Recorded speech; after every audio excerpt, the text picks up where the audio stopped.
Welcome to Season 4 of the Agile Brand with Greg Kihlstrom, where we discuss business agility through customer experience, employee experience, and digital transformation.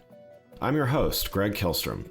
The Agile World podcast is brought to you by TEKsystems, an industry leader in full-stack technology services, talent services, and real-world application.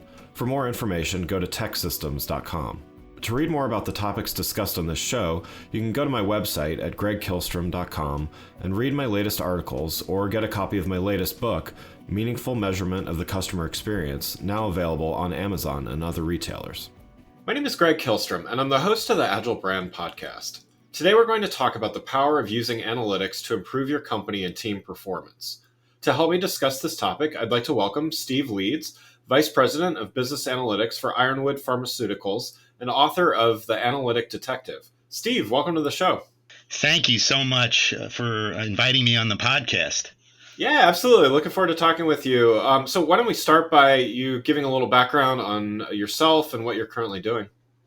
Sure. So my background is in applied math and statistics.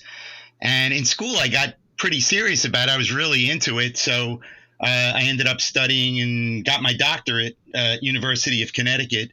And they even allowed me to teach there while I was doing it. So I got to teach intro and advanced statistics there as a lecturer in the department. So it was a dynamite experience at UConn. From there, Amex came after me, American Express, in a good way. They weren't coming after me for any sort of collection debt, but they came after me to work for them.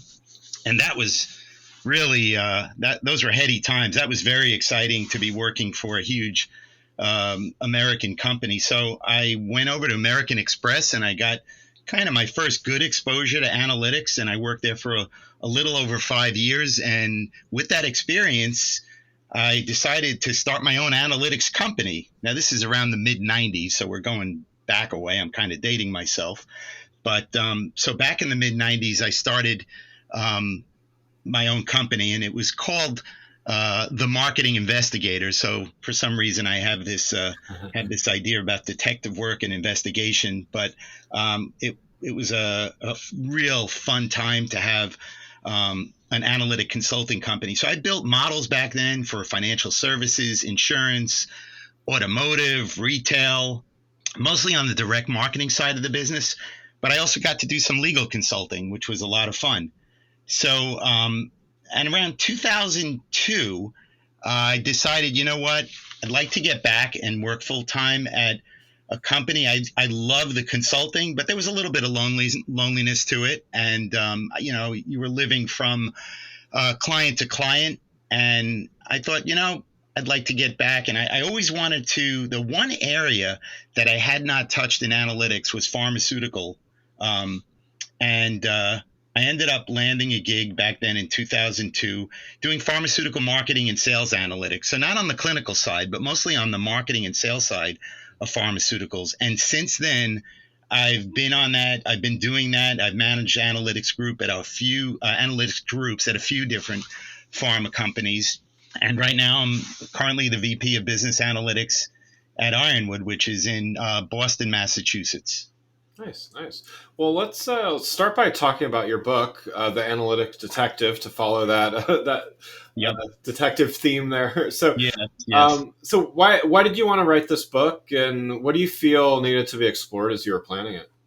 Yeah. So through my whole analytic business career up to now, which frighteningly is checking in at about 35 years and counting, I noticed this very common disconnect that was really never spoken out loud. It was kind of underneath the surface, and nobody was talking about it. And I even looked for books, and nobody was really writing about it. And so what this disconnect is on the analytics side, you saw all these sophisticated dashboards and scorecards and reports, and a lot of the analytics folks were talking about the latest technology. And don't get me wrong, all that stuff was great. But what I noticed on the client side is they were privately saying, this looks great, but what are the key takeaways I need to know beyond these basic stats in these reports? This is a lot of information. What are my big insights? What's really important? What action should I take based on the data that you're seeing? You're the experts on the data. What do I really do with this? And how does it answer the layered questions I've been asked by my boss? My boss is waiting on some of these answers, and the questions are pretty layered, and I can't seem to get that out of these dashboards. And the client was almost feeling, was feeling inadequate, that they're supposed to just figure this all out from all of these maps and reports and pretty dials, and they would get a little frustrated. And so I just, in other words, the analyst and client were having a pretty big disconnect. And it was this quiet frustration coming from both sides. And I noticed that, as I said before, most of the analytics books were geared towards the technical side, data analysis techniques, managing big data, data mining, machine learning, AI. There's so many good books out there, but there's nobody talking about this piece. And I felt if people aren't communicating, then it really doesn't matter how cool your software is. If the client on the other end is just kind of nodding their head and said, oh yeah, this is great. This is really amazing stuff. But then they go back to their desk and say, I don't know what I'm going to tell my boss about these really key insights. And so that was one big area I wanted to cover in the book. And then I also wanted to point out that there's important analytical minefields along the way as an analyst that you have to be aware of. And you probably don't realize that you could get yourself in a bit of trouble. You want to avoid these things, and it can really inhibit your career path, and you wouldn't even know it. Just some very basic things. And so I really wanted to dig in to those details. I'll give you an example. In the book, you go into an elevator, and the CEO is in the elevator, and they recognize you, and they say, hey, Greg, what'd you think of those numbers this morning? And you say something like, I thought they would have been better.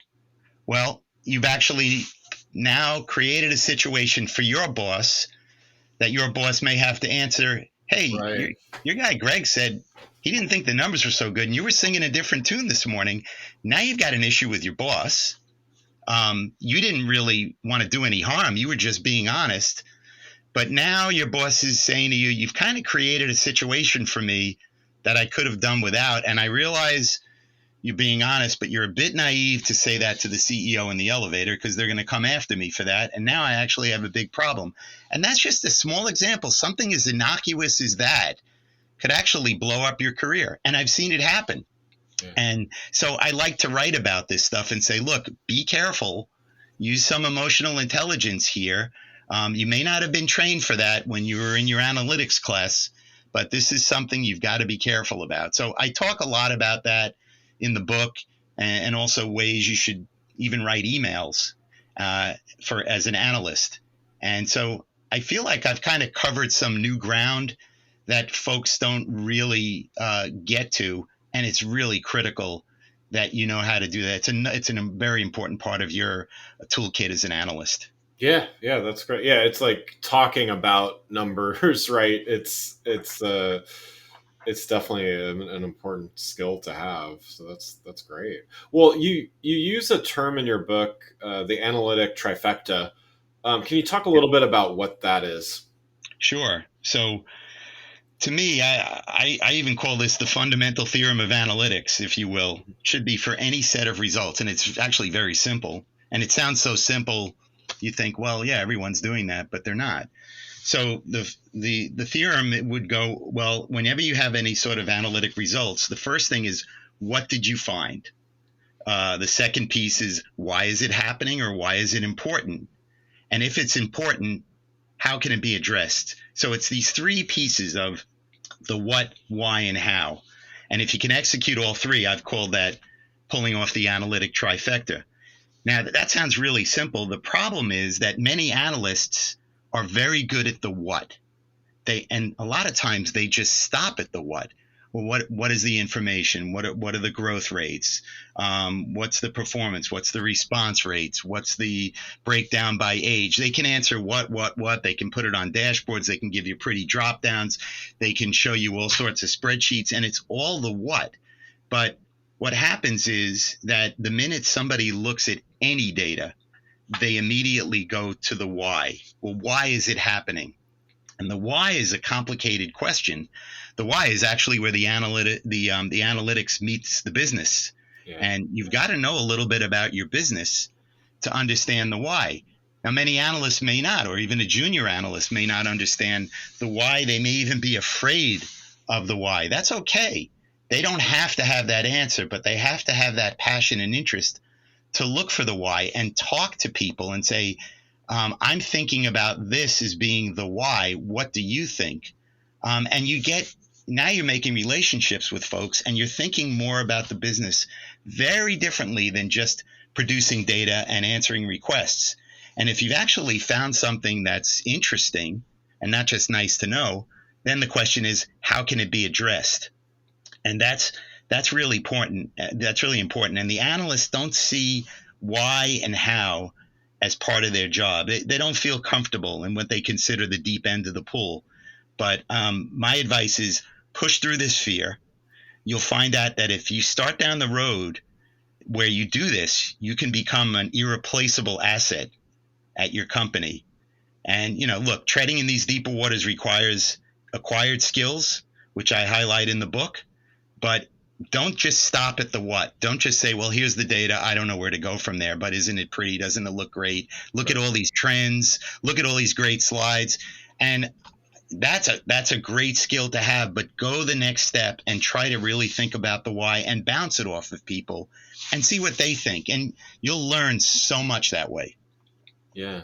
Well, yeah. And, to follow on to that, I mean, I think sometimes it's easy to pull a chart or two and create PowerPoints and all those things. And yes, it's perhaps descriptive of what you're trying to show, but it doesn't really tell the story, right? That's right. Of what you're trying to say. So, you kind of touched on this already with the anecdote about the CEO in the elevator, but right.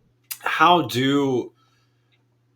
do you learn how to tell a better story with number? I mean, if you're a data person and you're a data scientist, the numbers inside and out, how to get them. But sometimes, I mean, I know myself, even, I'm not a data scientist, but I sometimes struggle tying the analytics part to the story and the compelling reason why. Like, how do you learn how to do that?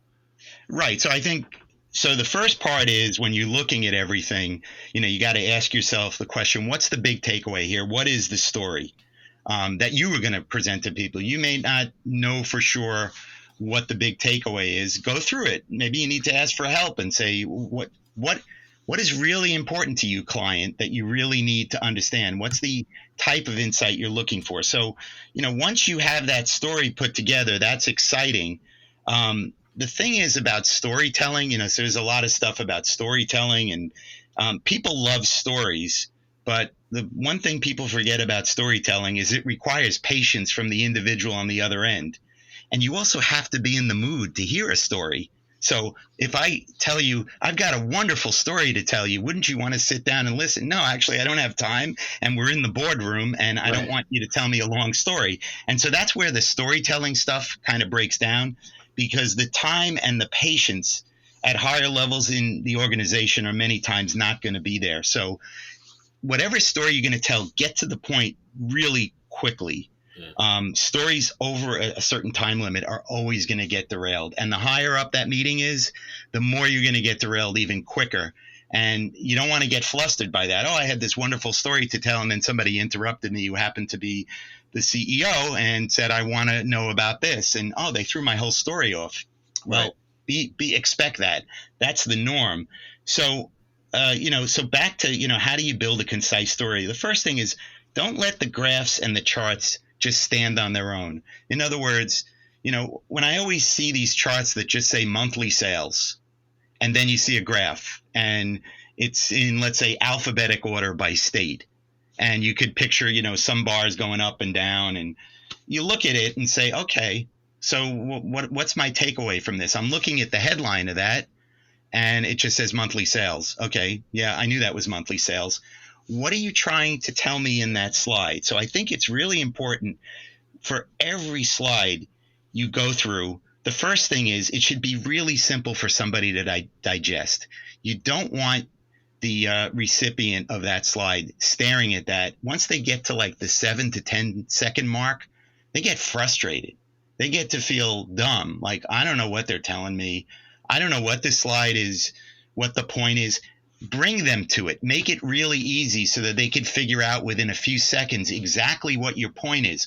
Put a headline in that is so descriptive and compelling that it's not just monthly sales. Right. May say something like, the state of Arizona has really jumped this, this particular month and is, double the rest of the country. So, okay, that's an interesting headline, and you can see it in there, and then you see, wow, they're really up at the top, and then the next one is so far down, which then leads them to the natural question, why is Arizona doing that? And you have the answer to that.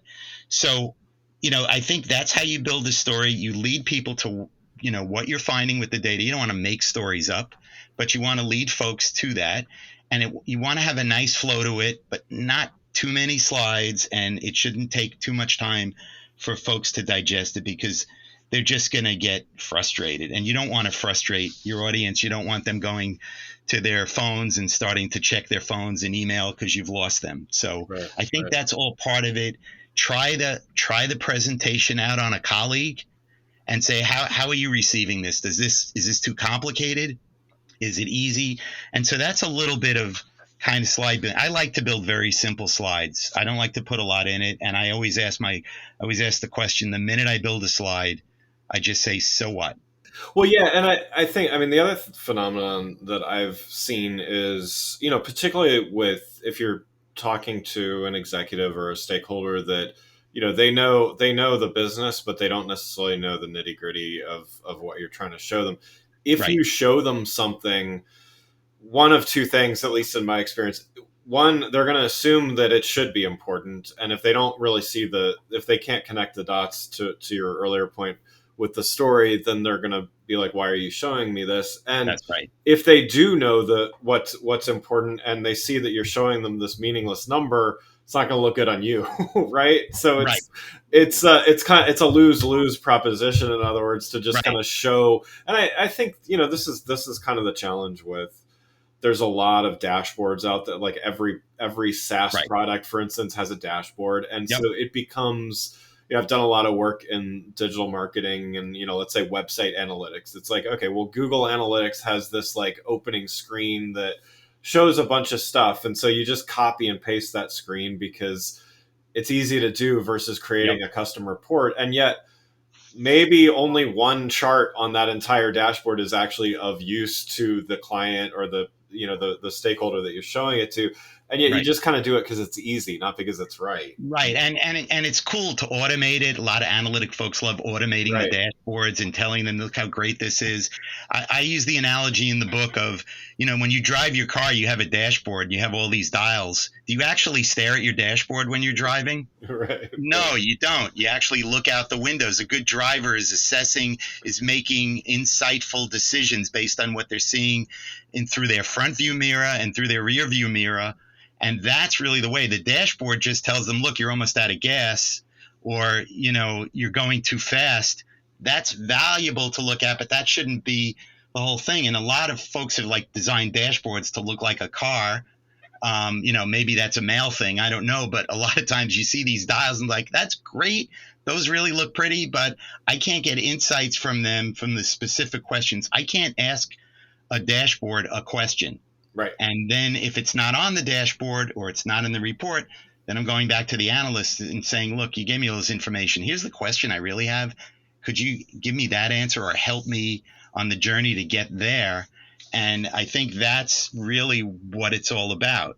And that's really the journey you want to be on. And you want to be connected with your customers on that. So you really want to know what makes them tick. And you mentioned earlier about the CEO looking at something and saying, why are you showing me this? Or this isn't what I thought it was. You want to know your audience, and you want to know, if you can up front, to get some intelligence beforehand of what they might react to. You don't want to get them upset. You don't want to put something up there that's going to upset them. Try to stay away from that, because they'll remember, you just told me, I give an example of a new coach that's come in, and the team's been in 5th place for the last 5 years. And And the analyst comes in, the first slide they show is that they've been in fifth place and they're projected to be fifth place this year. That's not really a good presentation, not a good way to start Right, a right. presentation if you even make it past the first slide. But, from an analyst standpoint, that was accurate and that was a good forecast, but it probably wasn't what was called for. So Right. all of these things I loved. I get involved in it. I love thinking about it, and I see it all the time. And hopefully I can help people stay away from those minefields Yeah. because I've been in them myself. So Yeah, yeah. Well, let's switch gears a little bit here and talk a little bit about leadership and their role with reporting it. We've talked about presenting to leaders. Now let's talk about leaders' roles. So, what are some of the biggest mistakes you've seen leaders make in regards to analytics, and how can they avoid them so they don't pass on the wrong priorities to their employees? yeah, I think leaders who treat analytics more like an internal process, for spitting out dashboards and reports, or look how much we've automated. We're using the state of the art techniques. We're on top of big data. We're doing machine learning. We're doing AI. And they spend a lot of time talking about terminology, and sometimes they're even doing it to impress.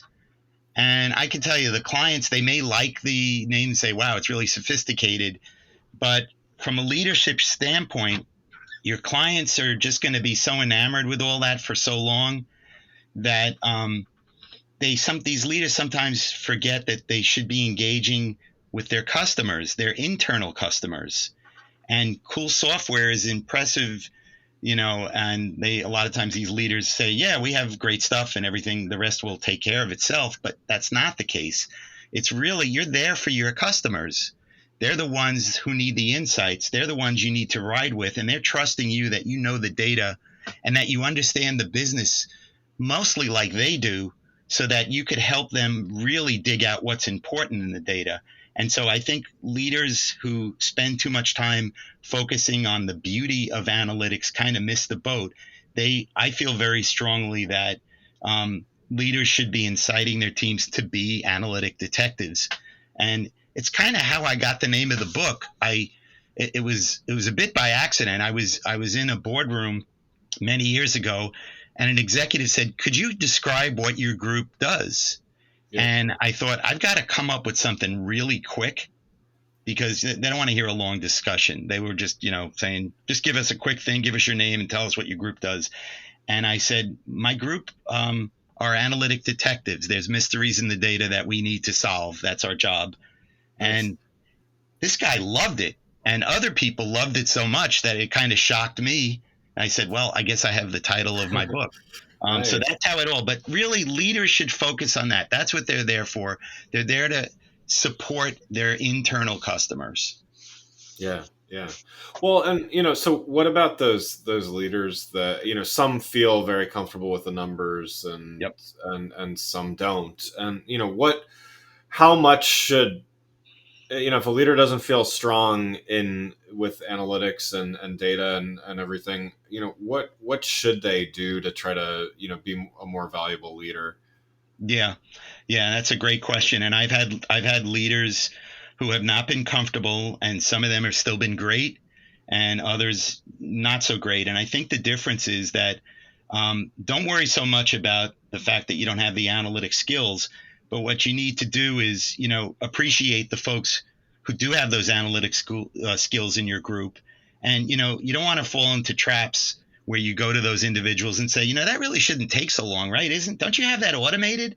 Don't we have that data sitting somewhere on the shelf? Right. There's this idea that somehow the data is just sitting there waiting to be delivered, and you push a button and all the insights come out. And I think leaders who maybe aren't as analytically knowledgeable, if they have that impression, that's sometimes irritating to the employees, because it does take a lot of work to pull this all together and make it look seamless. And also, a leader who doesn't know that much about it shouldn't be afraid to ask certain questions about a technique maybe they're not familiar with, or they feel their week with. Employees love to explain that stuff, Right. and they feel like, wow, they're really interested in what I'm doing. So it's not a weakness to ask, about maybe a certain technique they're using and say, hey, could you tell me more about that technique? I'm not as, it's been a while since I've done it, or I'm really interested in it. That actually goes well. And, finally, I think really good leaders are just good coaches. So they want to just make sure that they keep their analytical staff on the supportive track, and that their job is to find key insights and not get too wrapped up in the technology and the automation. And good leaders will say that looks really good, but let's make sure we're back on track as to what we're all about and what we're here for. And good leaders will do that. Yeah, I think that's great advice. Well, one last question before we wrap up. As a fellow author, I like to ask about the process of writing as well. When you were writing your book, The Analytic Detective, what did you learn that either you would or wouldn't do again when writing a follow up? Yeah.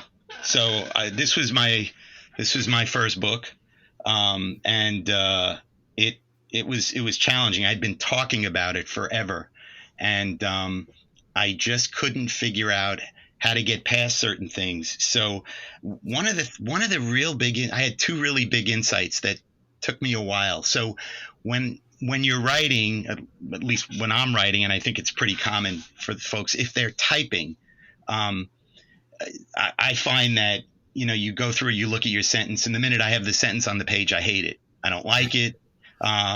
Oh, who cares? Oh, this is lousy. I mean, that inner voice just continues to sabotage you.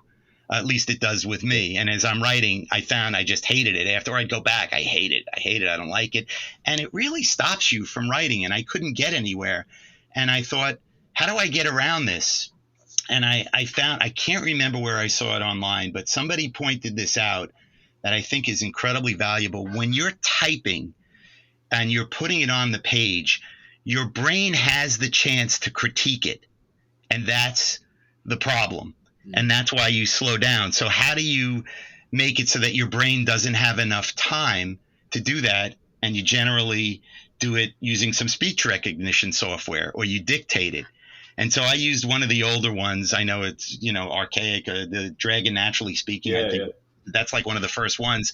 And that's always worked well for me. I know there's plenty out there, but there's no time for your brain to critique you while you're actually doing your speech recognition. Nice. So I found that was really good. And I started just dictating to the computer and just talking out loud. And like I was having discussions.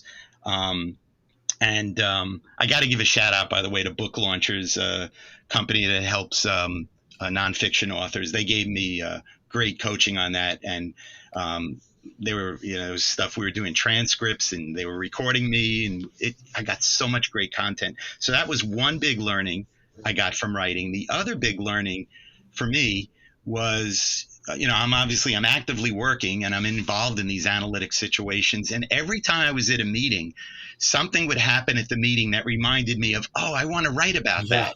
Yeah. And I started just putting it in my notes on my phone. And my notes things, I probably got like 2 good notes every day on some situation that happened where somebody did this or said that. And it was like real inside baseball stuff. And I put it in, and I kept reviewing it. And when I was writing and when I finished the book, I just made sure, did I get like 90% of these in? And it turned out I got them all in. But I mean, the laundry list was huge, and a lot of it was somewhat repetitive, but that kept me going as to, oh, I just experienced that at this meeting. I forgot about that. I want to write about that. And I was able to just put that down in notes somewhere so that I could write it. And that was really helpful. Nice. Well, that's great. Well, Steve, thanks so much for joining. For those listening, what's the best way for them to keep up with you and what you're doing? Yeah. So the website is the analyticdetective.com. And they can get all the information about me, and they can get to the book and purchase the book if they like. Yeah, I mean, that's probably the best way to get me is analyticdetective.com. Wonderful. Well, again, I'd like to thank Steve Leeds, Vice President of Business Analytics for Ironwood Pharmaceuticals and author of the Analytic Detective, for joining the show. Thanks for listening to The Agile Brand with Greg Kihlstrom. Talk with you next week. Thanks again for listening to the Agile Brand with Greg Kihlstrom podcast, brought to you by Tech Systems. If you enjoyed the show, please take a minute to subscribe on your podcast channel of choice and leave us a rating so that others can find the show more easily. You can access more episodes of the show at www.theagilebrand.show. To get a copy of my latest book, Meaningful Measurement of the Customer Experience, visit my website at gregkihlstrom.com. Until next week, stay agile.